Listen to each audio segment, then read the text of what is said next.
தத்ரூபமா அந்த ஸ்வரம் அவர் சொன்னது எழுதி பாடக்கூடியவங்க நம்ம நினைக்கும் போது, இந்த பையனும் அவர்கிட்ட சேர்ந்ததுக்கு அப்புறம் எத்தனை தடவை சொன்னாலும் அத்தனை தடவை எழுதிட்டே இருப்பார். அவர் ட்ராக் எடுக்கிறது இஷ்டமே இருக்காது, லைவா தான் பாடணும். பட் ஒரு காலகட்டத்தில் ட்ராக் எடுக்க வேண்டிய சூழ்நிலை வந்துச்சு. ட்ராக் எடுக்கும்போது அவர் கம்போஸ் பண்ணி எழுதினதெல்லாம் தம்பி தான் பாடுவார்.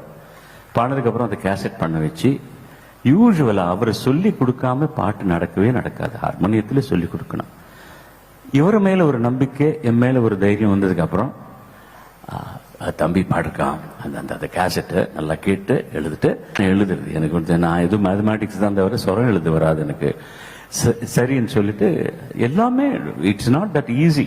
அவர் கம்போசிஷன்ஸ் எல்லாம் ஒரு 15 மினிட்ஸ் ஆனதுலேருந்து இன்னும் என்ன பார்த்துக்காரு, இன்னும் என்ன பாரு என்ன நடக்குதுன்னு பாரு பாரு.